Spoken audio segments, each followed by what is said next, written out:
Hello అండి అందరికీ welcome to our channel. ఈరోజు రెసిపీ వచ్చేసి గోంగూర పచ్చడి. చాలా బాగుంటుంది. ఉల్లిగడ్డలు వేస్తా లాస్ట్కి అనమాట. అలా ఉల్లిగడ్డలు వేస్తేనే మా హస్బెండ్ తింటాడు లాస్ట్కి. బాగుంటాయి ఉల్లిగడ్డలు వేస్తే. ఎలా చేయాలో చూద్దామండి. ముందుగా స్టవ్ మీద కడాయి పెట్టి కడాయిలో ఆయిల్ పోసి ఆయిల్ హీట్ అయిన తర్వాతకి పచ్చిమిరపకాయలు వేసుకోవాలి.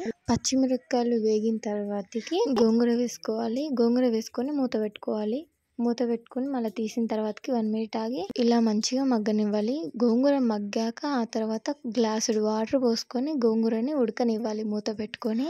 గోంగూర మంచిగా ఉడికిన తర్వాతకి మెత్తగా అయిన తర్వాతకి చల్లార్పుకొని గోంగూర చల్లారిన తర్వాతకి ఒక మిక్సీ గిన్నెలో వేసుకోవాలన్నమాట. గోంగూర చల్లారనివ్వాలి ఫస్ట్. మిక్సీ గిన్నెలో వేసుకొని మిక్సీ పట్టుకోవాలండి. కచ్చా పచ్చాగా దంచుకోండి. అంటే ఒక తిప్పితే చాలన్నమాట. కొంచెం ఉప్పు వేసుకొని మిక్సీ పట్టుకోవాలి. చెప్పడం మర్చిపోయినా.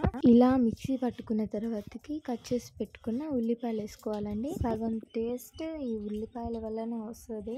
ఉల్లిపాయలు వేసుకున్న తర్వాతకి మళ్ళీ అదే కడాయిలో కొంచెం ఆయిల్ పోసుకొని ఆయిల్ హీట్ అయిన తర్వాతకి జీలకర్ర వేసుకోవాలి. కొంచెం జీలకర్ర చిటపట అన్న తర్వాతకి కొంచెం కరివేపాకు వేసుకోవాలి. గుప్పెడు 2-3 ఎండుమిర్చి కూడా వేసుకోవాలి. నా దగ్గర అవైలబుల్గా లేదు, అందుకే నేను వేయలేదన్నమాట.